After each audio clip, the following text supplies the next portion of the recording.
we wanted to do something a little bit different.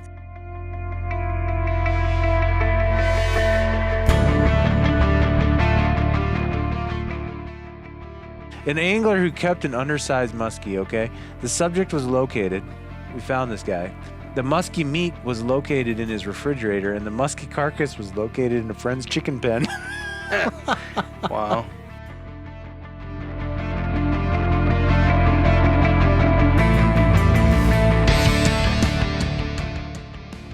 Now, well, I'll tell you what. The raccoon was friendly. He's friendly with the owner. Okay?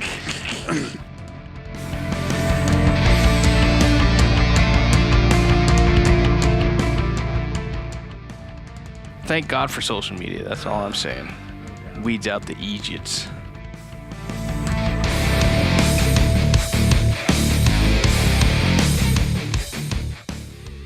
They love to fish, and they just couldn't bear going in the local waters. So they scaled some fences, and they found a private pond. Unfortunately, a Madison County Sheriff's Department had stocked this.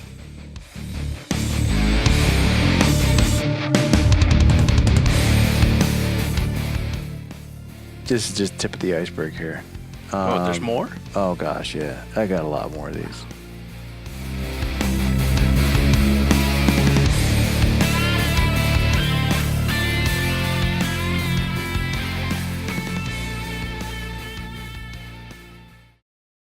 Welcome, everybody. Another episode of The Crave, and we wanted to do something a little bit different. And quite honestly, full disclosure here, this is I got some inspiration from another podcast that I was listening to that highlights crime and just complete imbeciles in the sports world. So, full disclosure, this isn't a new idea, but I thought it would be pretty fun to take a look at the outdoor world and just look at the just complete idiotic behavior that people think they can get away with. Poachers, people that are pulling in, hunting without licenses, fishing and keeping beyond their limits. I don't want to put these people in a category, but moronic is right up there. I don't know what it is, but the mindset of these people is amazing. So I didn't have to dig deep to find some stories about some of these people. So I thought today we take a look at some of the more comical and maybe high profile. And we can do more than one episode on this for sure. And I think we will as we go forward. But we'll just take a few of the bigger known outdoor fishing game violators and take a look and see what they were thinking, if they were at all. So, without further ado, we're going to start with these two gentlemen, and I think we could use their names because this is public knowledge at this point. Maybe we'll just use first names. So, these two gentlemen here decided to go fishing, and they're Georgia men. So, Real peaches. Real peaches. Nice one, mate. Like where your head's at already. I'm not putting anybody. He just got it. John just got it. Oh my God. No. Yeah, he did. Nate's so proud. He's proud. So these two Georgia folk. Georgia. You were always on my mind. Sorry. These fine gents decided that they love to fish. And they just couldn't bear going in the local waters. So they scaled some fences, and they found a private pond that was stocked by, unfortunately, a Madison County Sheriff's Department had stocked this. You know why they stocked it? Because it was their pond. Mm. It was on their property. Oh, wow. Yeah. On the sheriff's property. Yeah. Sheriff Department owns this property. That's so, awesome. So three dudes, they ended up fishing and immediately being detained, and they spent the weekend in the Danesville jail after they were arrested by state DNR officers for illegally fishing in the Lowe's Sheriff's stocked pond. Here's the thing, and this is where the real douchebaggery in Nate's, which I think is a great descriptor. They had stocked the pond with $1,200 worth of catfish and bream to offer disabled children from the county a fun day of fishing. However, in the interim, the men evidently made multiple trips to the pond, trespassing into the sheriff's department, onto the sheriff's department property with an ATV and catching the fish intended for the deserving youngsters. So not only did these idiots trespass onto the sheriff's department, they're like, hey, come on, these kids, let's see how many fish can they really catch. So let's get in there and let's see if we can wrangle us up a couple of catfish before these disabled youngsters get in there. What a bunch of morons. Well, and yeah, I mean, it's not like they're some kind of endangered species or something. I don't know. Maybe that's just me coming from the Northwest, but like catfish and brim aren't what I would consider like. You can find those anywhere. Why risk trespassing on because these Georgia state folk land thought this is easy pickings. Or maybe it was just the sheer thrill of knowing that they were just stealing joy from the youth. What a bunch of buttholes. Seriously, come on.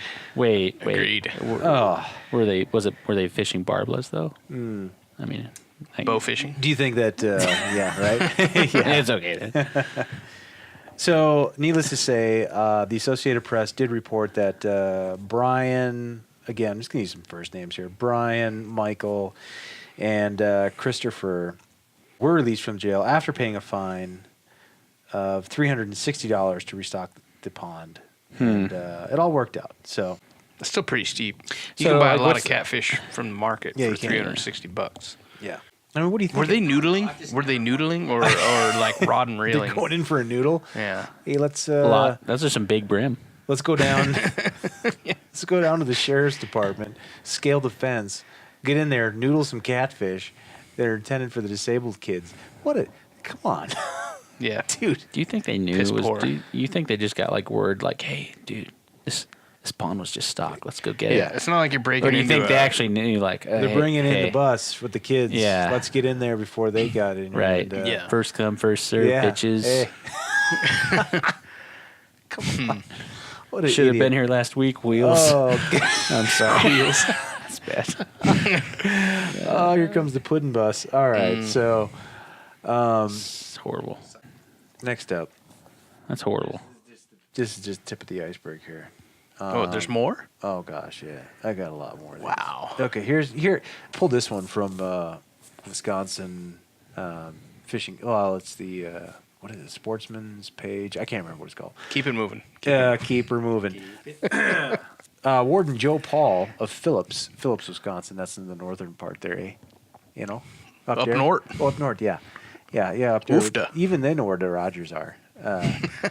Received information in August regarding, this is hilarious, an angler who kept an undersized muskie, okay? The subject was located, we found this guy. The muskie meat was located in his refrigerator, and the muskie carcass was located in a friend's chicken pen. Wow. So this guy catches an undersized muskie. He's like, well, you know what I got to do? I got to strip this meat out of here. And I got to go throw the carcass in my buddy's chicken pen. They'll pick it clean. They'll never find it. What an idiot. Yeah. Who keeps muskie meat anyway? It's disgusting. Yeah. Regardless of size. Apparently, maybe the younger ones are good, yeah. So, so Warden John Sharberth, that's a Wisconsin name. This is a two-warden situation. Warden John Sharberth, and Nick King. So these two fellers receive a call from the Stevens Point Police Department. Stevens Point, if you don't know, that's right in the middle of the state. These are like fish and game wardens? Yeah. Not like prison wardens. This No, New- these are okay. fishing game guys. Is this New York?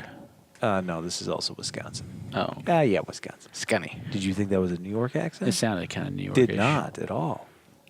Yeah, Nah, I don't think so. yeah. Sound like a Knicks fan. I would have said, Stevens Point, you know? So you There hear it the is. difference? There it is. Yeah. Anyway, They get a call regarding a contact of one of their officers was on involving a subject who had a live raccoon locked in his truck in the Fleet Farm parking lot. Upon arrival, the wardens determined that the subject had found the raccoon along the road several months prior and was keeping it as a pet. The raccoon was clearly habituated. Habit. It's a big one. It is. I think it's probably maybe it's habituated. Habitualized. Now, well, I'll tell you what. The raccoon was friendly. He's friendly with the owner. Okay. He'd gotten real comfortable. He got real comfortable inside of the cab of that truck. He's like, I like this. I'm not leaving. So what's wrong with that? You can't. No, you can't have a just pet I don't raccoon? think anything happened. So he would allow the raccoon to sit on the shoulder and climb around and allowed it to run around loose in his vehicle. The animal was taken to wildlife rehab and enforcement action was taken. Who prints this garbage? It's not even newsworthy. Oh my goodness. That was pretty solid stuff. I thought that was pretty good. I've heard of raccoons making great pets.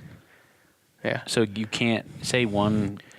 You find one on your doorstep one day. You can't take it in the fear of. I don't think you can. You will get chastised. I don't think you can bring in a wild animal like that and bring I it had into a your home. one-eyed raccoon as a pet when I was a child. Is that what they called it at the house? Yeah, The my old dad- one-eyed raccoon. Huh? My dad used to skin them and sell the pelts when I was a kid. It still smells. And one-eyed raccoon pelts. well, my uncle ran over one in the road, thought it was dead, Then it had one eye after pulled that. it over, pulled the car over. Is this a subspecies? No, it's just Like like one-eyed a raccoons? raccoon. Oh. He hit it with his car driving down the road. He squished his head probably. Yeah, Popped like the other eye right pancaked out. it, Just right? like popped. He's just Yeah. looking at you with like Popeye. So he now. pulls over and he sees the eyeball hanging out of this raccoon. This is Knows, disgusting. he's coming to visit us anyway. Knows my dad sells raccoon pelts for money. So he just shovels it up off the side of the road, scoops it Hey up Bill, into the I trunk. heard you sell these things for money. Is this thing worth anything? Well, it's buck, but He had a pet raccoon with one eye. no, it didn't turn out. Well, it ended up being a pet. My uncle ran over a raccoon, thought it was dead. He was on the way to our house anyway. Yes. So he throws the presumably dead raccoon in the trunk to deliver it to my dad so that it could be skinned and the pelt could be sold. Gotcha. But And it's so alive. when my uncle arrives at my house, the whole house is notified, fanfare ensues. We all come out to the driveway to regale at the spectacle that is dead raccoon in the trunk. Take a look at this, Martha. Look at the old coon in here. So the screwdriver goes into the keyhole to pop the trunk open, and lo and behold, raccoon is not dead. Comes alive. Eyeball hanging out of his Are you socket. kidding me? Yeah, piss mean. Guardians of the Galaxy stuff. Here. Like, yeah, well, pretty short. Like, he was ready to hit that little red button. Really? For sure. Wow. So Dad runs and gets the welding gloves and corrals that thing, puts him in a cage, and we nurse him back Welds to its health. ass to the car. Gotta keep it down. No, sorry. Oh, That's he horrible. killed the hell out of that thing. Then. No, he didn't, actually. Really? We nursed it back to health in the barn. Are A you couple serious? weeks later, released it into the wild. I don't know how many Everybody who was dadgum listening to this raccoons my story dad killed and skinned. Lost a bet just now. Yeah, they're 'Cause like, there's I no knew way you guys that were going to murder this poor raccoon. No. You would have thought this would have ended with, like, See if we could multiple pop his baseball other bats eye out. being Yeah. being Hand-to-hand swung combat with repeatedly. a mag light. Yep. No, no. But This 6 D cells later, my dad had immense respect for this this raccoon. thing All of a sudden, ended up on the ground in a pool of its That's own good. urine. That's yeah. good. He's like, That's holy good. shit, this thing's tougher than hell. We're gonna show it respect, and I'm sure. and that's, ladies and gentlemen, is conservation. Yeah, I'm sure a bobcat found it running around in circles a couple weeks later and took it out, but it wasn't by my dad's hand. Jeez, poor raccoon. You tried, though. Yeah, I got in lots of trouble because I was really little and I kept trying to let it out and play with it, and it was mean. This explains a lot. It was very angry. I don't know why. It was It's because like it's lost a in damn the- raccoon. Somebody just popped his eyeball out of its socket, just running around in the back seat of his car. Looking back at it now, it's totally understandable. I can understand why this thing didn't like me or humans. Anyway, a decision to brag on an internet hunting site about taking $2, Utah. Give me 2. On the opening day of a West Virginia. See, there's West Virginia. Anytime they're involved, this is... What do you mean? You said Utah? Is it Utah or West Virginia? I'm The Utah confused. was a reference from a movie, but never mind. Okay. Decision to brag on internet hunting site about taking $2 on the opening day of West Virginia's firearm season proved costly to the poacher and his father. The big problem comes here mainly because that several citizens notified the West Virginia Department of Natural Resources that Robbie, he's got a lot of names. Robert Daniel. I'm still omitting like 4 of his names. We'd call it Robert Daniel, a 26-year-old Bridgeport man, posted photographs of himself with 2, not 1, but 2 whitetail bucks online, claiming to have shot both of them on opening day. Unfortunately for Robbie, the legal bag limit in West Virginia is only 1 buck. Mm-hmm. So that was a problem for him. Under the incriminating message board heading opening day bucks. Look at this idiot. The braggart violator disclosed details on both deer that he killed. He's like, look at this. Look at how good I am. I can kill both these deer. An investigation by Harrison County conservation officers resulted in Kane, oops, they gave his last name, being charged with 5 wildlife violations. It's surprised that it was not his first go-around with this, including conspiring to violate Chapter 20 of the West Virginia State Code, failure to field tag a deer, illegal possession of a buck, hunting after killing a legally killed deer, and exceeding the daily bag limit, which really all seems to be the same fine. But he pleaded no contest, was fined $861, and then $200 replacement fee for the illegally killed buck. Investigating officers also confiscated Kane's 10-point rack, which was waiting to be mounted at the taxidermist. So that's unfortunate. Like, we're just going to go ahead and take that right along with this, put it on the wall of shame. No suspension of hunting privileges, though? Now, this is going to probably shock you guys, proving that the apple doesn't fall far from the tree. His father of 53, his name was Robert Kane. See, the junior thing, I'm telling you, man. It's not a good deal. They're all this messed up. Was assessed $381 on 3 charges involving conspiring with his son in game violations of other illegal possessions of deer. So, the thing is, it gets me is these guys, and there's a lot of stories about social media where guys get busted because they can't keep it to themselves. They're like, I got to post this. I have to let everybody know I killed this deer. Only my friends can see this. I'll be fine. They're all cool. Moron. Even old Jimmy Lipper from high school that hated my guts back then. He's on my friends list, but he won't turn me in. It's all right. Thank God for social media. That's all I'm saying. No doubt. Weeds out the idiots. Let's turn our attention to fishing. Okay. Okay, so the question here is when is, and this comes from gotta state the source. I think this was from Field and Stream, but there is a time when fishing can be too good, right? Has that ever happened? Can be too good? Yeah, it's like the fishing was too Never. good. Apparently, when you are... I've never encountered Okay, this. so there may be a limit, and I think that limit is 105 fish over your limit. Because at 100, wow. Because these guys were at 106 fish over their limit. It was too good. Minnesota conservation officer Chris Vinton of Detroit Lakes received a turn-in poacher, otherwise known as a tip. Tippy. Called that a group of anglers were fishing for sunfish. Sunfish, of all things. God, these things are the worst. They are the worst things to clean. Why would you put yourself so much work? There's so much work. Not well, very not when much you have meat. 106 They're of them. delicious. I love me some sunfish. So these anglers were fishing for sunfish on Tullabee Lake in northern Becker County. We're taking more than 100 fish at a time. Meanwhile, the state limit is 20 fish per person. So 20 fish. That's pretty generous. that's still a pretty. Still. That's a good catch. That's a good sack full of fish. John, how long do you think it would take to clean 100 sunfish? 106. 106. It would take a minute to fish. It's going to take 106 minutes. That's good math. My math's not exactly. I'm no mathematician here. You totally ruined my joke. Yeah, hour and a half, I'd say.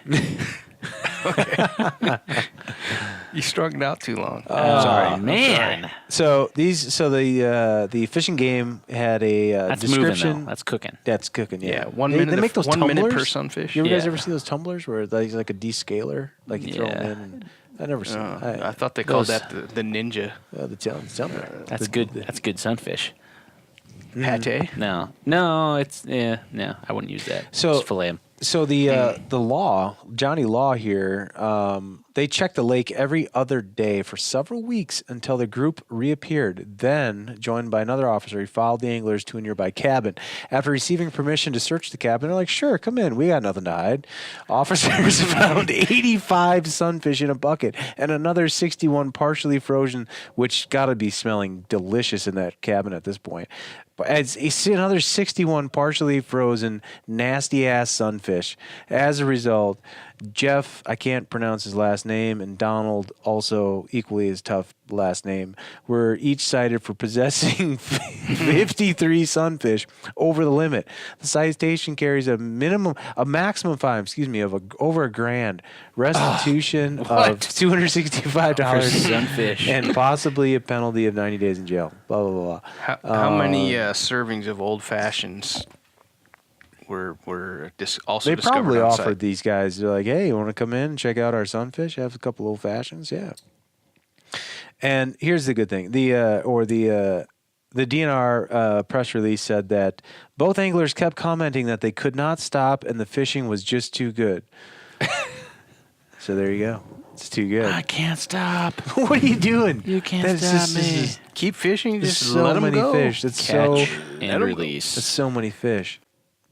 All right, let's move to let's move out here west, huh? Great Falls, Montana. A habitual poacher with multiple convictions stood up in the district court and proclaimed that he could not help his behavior because he was in fact addicted to wildlife, and it was a disorder. The court, in its wisdom, did not agree and sentenced Gary. He's 41, this feller, to 5-year stint with Montana Department of Corrections, and He poached so much they actually sentenced him to 5 years in jail. yeah, and ordered him to pay over $18,000, $18,000 in fines. That's a ton of money. Grief. Yeah. So his last conviction was for improper transfer of a hunting license and hunting while his privileges were revoked. So he just kept doing it. He didn't care. He's just like, I'm just going to keep killing stuff. But the funny thing is, like, yeah, he's like, I feel like my wildlife addiction. I quote, I feel like my wildlife addiction is like a drug addict. It's like one of a drug addict with drugs. He informed the judge while testifying on his own behalf, according to the reports of the Great Falls Tribune. He told the counsel that he had an alleged illness, and the only cure was more cowbell. I got a fever. See, this is why people don't understand and dislike hunters, because of I shitheads know. like this What guy. a moron. Here, so we had a Marty, the judge, attorney. Excuse me. No. That's not. No, I The take it judge back. said- This doesn't even fall into the realm of being a hunter. This is just a complete idiot. It's not an addiction. It's pure greed, the prosecutor told the court. He likes poaching, and that's his counselor. Yeah, That's why his counselor's absolutely. not here to testify for him. Well, his lawyer even bailed on him. Yeah, he's just like, no, I can't. I'm F not. this guy. He's a real Oh, my gosh. douchebaggery high. Here's a good one for you Extremely guys. high. In Texas, God bless Texas. This is a very Texas story. Go on. So this warden, he got creative. One early fall day, the unidentified Texas warden was in the process, protect his name, was in the process of observing some illegal dove hunting. And that's another thing. Like, you can shoot like 50 freaking doves at a crack, So apparently this was either outside of hunting hours, or hunting season, or they were taking too many.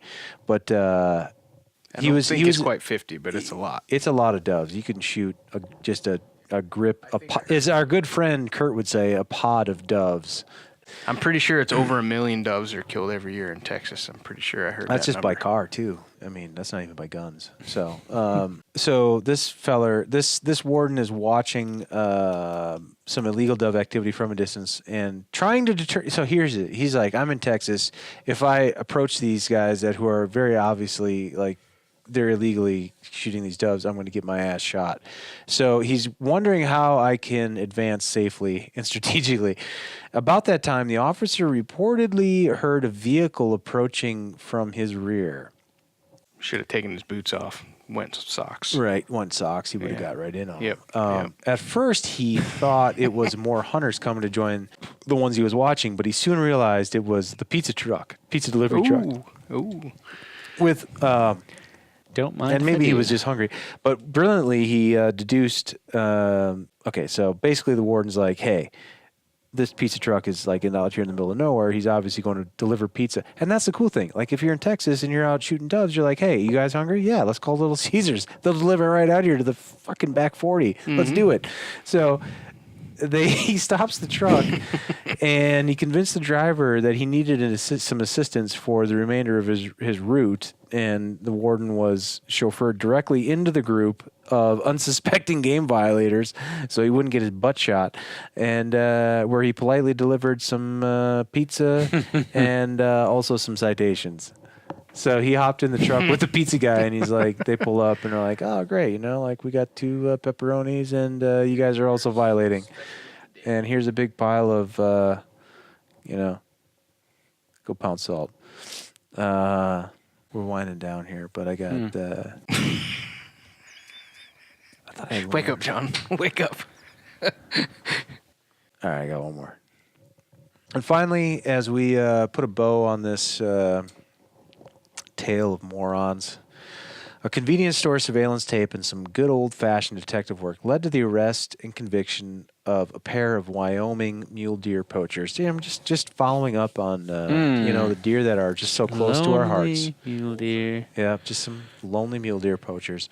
A Cheyenne area rancher notified Wyoming Game and Fish warden Mark Nelson that someone had apparently dragged 2 deer from his field to a county road. It happens.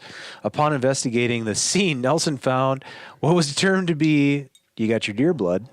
You also got some beer cans and some beef jerky wrappers, all right there. So guilty.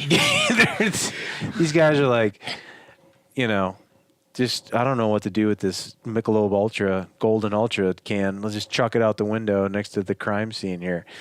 With little more than litter to go on, Nelson went to the local convenience stores, which in Wyoming, I'm sure wasn't, he probably, he narrowed it down to all 3 of them in the county. And